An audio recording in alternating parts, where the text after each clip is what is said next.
Hi ಎಲ್ರಿಗೂ ನಮಸ್ಕಾರ friends. IndiGo shares ಕೂಡ ಬಾಟಮ್ ಅಲ್ಲೇ ಇದೆ. ನಾನು ಈ ಝೋನ್ಗಳನ್ನ ಹಾಕೊಂಡಿರೋದು ಇವಾಗಲ್ಲ, ಮಾರ್ಕೆಟ್ ಬಿದ್ದ ತಕ್ಷಣ ಹಾಕೊಂಡಿಲ್ಲ. ನಾನು ಹಾಕೊಂಡೆ 1.5 ವರ್ಷ ಆಯ್ತು ಈ ಝೋನ್ಗಳನ್ನ. ಮಾರ್ಕೆಟ್ ಈಗ ಬಿದ್ದಿರೋದ್ರಿಂದ ಹೇಳ್ತಾ ಇದ್ದೀನಿ ಬಾಟಮ್ ಅಲ್ಲಿ. ಅಂಡ್ ತುಂಬಾನೇ ಚೆನ್ನಾಗಿದೆ ಇಂಡಿಗೋ ಶೇರ್ಸ್. ತುಂಬಾನೇ ಮಾರ್ಕೆಟ್ ಬಿದ್ದಿದೆ. ಈಗ ಒಳ್ಳೆ ಚೆನ್ನಾಗಿ ಮೂವ್ಮೆಂಟ್ ಆಗಿದೆ ಈ ಮಂತ್. ಈ ವೀಕು ಕೂಡ ಈಗ 2 ವೀಕು ತುಂಬಾನೇ ಚೆನ್ನಾಗಿ ಮೇಲ್ಗಡೆನೆ ಹೋಗಿದೆ.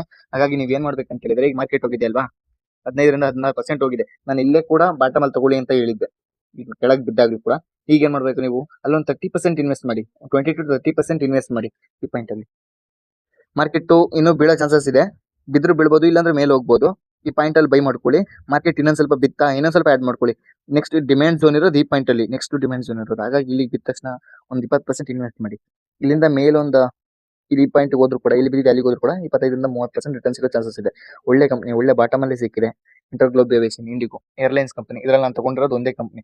ಇನ್ನು ತುಂಬಾನೇ ಕಂಪನಿ ಇದಾವೆ, ಸಣ್ಣ ಪುಟ್ಟ ಕಂಪನಿಗಳು ಬೇಡ. ಏರ್ಲೈನ್ ಇಂಡಸ್ಟ್ರಿಯಲ್ಲಿ ಒಂದೇ ಸಾಕು, ಇಂಡಿಗೋ. ಒಳ್ಳೆ ಡಿಮ್ಯಾಂಡ್ ಝೋನ್ ಅಲ್ಲಿ ಇದೆ ನೋಡಿ, ತಗೊಳ್ಳಿ.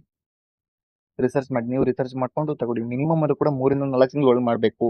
ನೀಟಾಗಿ ತಿಳಿಸ್ಕೊಳ್ಳಿ. ಅದ್ರೊಳಗಡೆ ನಿಮಗೆ 15ರಿಂದ 20% ರಿಟರ್ನ್ ಸಿಕ್ಕಿದ ತಕ್ಷಣ ಎಕ್ಸಿಟ್ ಆಗಿ. ಇಲ್ಲ ನಂಗೆ ಒಳ್ಳೆ ಚೆನ್ನಾಗಿದೆ ಕಂಪನಿ ಅಂದ್ರೆ ಮಿನಿಮಮ್ ಅಂತ ಕೂಡ 3ರಿಂದ 4 ತಿಂಗಳು ಮಾಡಿ. ನಿಮಗೆ ಕಾನ್ಫಿಡೆನ್ಸ್ ಸಿಕ್ಕಿದ್ರೆ 1 ವರ್ಷ 2 ವರ್ಷ ಇಟ್ಕೊಳ್ಳಿ. ಒಳ್ಳೆ ಚೆನ್ನಾಗಿದೆ ಇಂಟರ್ಗ್ಲೋಬ್ ಏವಿಯೇಷನ್, ಒಳ್ಳೆ ಬಾಟಮ್ ಅಲ್ಲೇ ಸಿಕ್ಕಿದೆ. ಸರಿನಾ?